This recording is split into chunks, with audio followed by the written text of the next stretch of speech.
Alright, on to the test server. Now this was recorded yesterday, and of course anytime I record a test server video, the next day there's going to be an update. I think today's update was mostly reverting some of the changes that they'd applied in the previous one. I think most of it applied to star pack balance, so I don't think there's anything I use in this run that has been significantly changed. I could be wrong, but honestly, whenever you're looking at test server footage, you should always take it with a grain of salt, because there's a pretty good chance that it's going to end up being different when it makes it to the live server. That doesn't make it any less fun though to actually test out some of these combos, especially if there are combos that end up never existing again and the test server is your only chance to try them. Now, as always, I'll put a link to the test server in the description. It is free to play, so you can actually go in there now and play any of the packs in the game, including all the new units. You don't have to sign up, you can just play as a guest. So yeah, give it a try and let me know in the comments what you think of some of these new units, because there are a lot of them. And much like the last test server video, we're starting off with a bunch of old units. We've got Swan and Worm. And Worm is the unit that I want to keep in this situation. I think ideally what I want to do is level up the Duck and then swap the stats over onto the Worm, because 1-3 starting stats on Worm is just awful. But then I get this Baboon, which I think I probably am going to take. And then, yeah, we'll sell the Swan to make sure that the Worm gets the buffs. In the end, it looks like we're not going to be able to find a Frog, but then we get it on the last roll. So I'm just going to play a 3 squad here, or a 3 squad with two, combining the two Worms together, and then we'll bring in a Pig instead of the Duck to recover some gold next turn and hopefully find the second Worm for the level up. Someone else playing a 3 squad. I'm definitely convinced that the matchmaking tries to pair you up with other 3 squads or 4 squads if it's at all possible. Now here on turn 5 we get the Pony, which is the unit that I wanted to use. At first glance it seems like its ability is a little bit too niche, you know, like it doesn't have a huge number of different synergies, but I don't know if that's necessarily a problem. It would be nice to see more units that it interacts with, but especially as a starting point, I think it's fine. So if you're not aware, the ability on the Pony is to feed apples to the backmost friend when it knocks an opponent out. So there, the Pony got a knockout. It gave an apple, which I guess is just +1/1 to most pets, to the lizard at the back. But the idea I wanted to go with here, and probably the most obvious idea you could think of for an apple feeding pet, is to use Jerboa. Now Jerboa has not long been nerfed to only have one trigger, which I think is fair enough because the amount of scaling it provided at tier 4 was just absurd. However, we can actually circumvent that, and the way we're going to do it is using gingerbread. So if we give a gingerbread man to the Jerboa and then keep it on level 1.5 or 2.66, then we can scale in the shop with the Worm and the apple, and then when we go into battle, the triggers are going to refresh because of the gingerbread, and the Pony will be able to feed the Jerboa a second time. Now, only getting one round of buffs from the Jerboa in battle is not as good as it would have been in a previous version of the game, but I don't think that's necessarily a big deal. We don't actually need to keep that apple frozen there because the Worm's just going to create a new one next turn. So that's the reason for not freezing it there.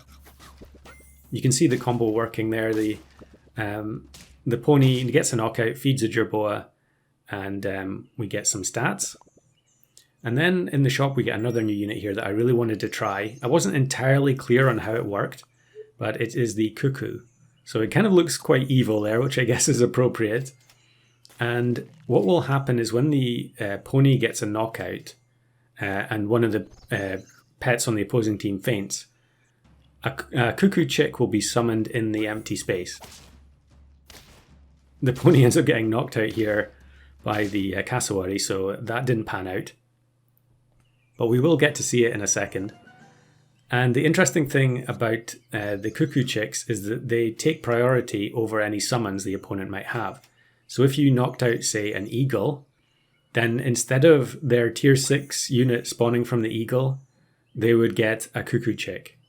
And on top of that, the chick cannot go above 1/1 stats, which is incredibly useful. You know, if you give the opponent a summon and they've got Turkey or Jersey Devil, German Shepherd, Spinosaurus, I mean, the number of summon support units in this game goes on and on and on. And they'll be pretty much useless with the Cuckoo Chick. So, you know, if you think about playing Rat or Kappa against one of those teams, it can often backfire a bit. This way, you can trigger your opposing summons for things like Aardvark or Flycatcher with a very minimal risk of giving them something good. On top of that, the fact that the Cuckoo Chick only has 1 attack, 1 health means you can trigger your knockout effects and your hurt effects. It just seems like an all-round super strong unit that works with a whole bunch of different teams and also counters a lot as well. So I do wonder if it might end up getting pushed up the tiers. And here actually you can see with the horse on the opposing team that it's unable to give any extra attack to the chick that we spawned. So we end up winning there. Now we're not quite at the point where we can get the double triggers from Jerboa because we need 1 more chocolate or Jerboa to make it happen. I actually think I maybe didn't have chocolate in this pack, which doesn't make a whole lot of sense, but I think that might be the case. Now there is a weird visual bug there where once we brought in the cat, the Jerboa started feeding the apples or the buffs from the apples to the other pets individually, which is a little bit strange. And here I put Eggplant on the worm specifically to counter this team. The pool in the test server isn't that big at the moment, and so I kept facing this same squad and it was really annoying me, so I just put Eggplant on the worm. Problem solved. So we keep feeding the Jerboa. We're getting towards the end here. I really want to get the double trigger in 1 turn, and the only way we're going to do that is by getting the partial level. Seal is another one that you could play at the back, and then when it gets the apples from the horse, from the pony rather, it's going to give extra attack to everyone. And I think, yeah, we're just going to get rid of the cat and bring another cuckoo in.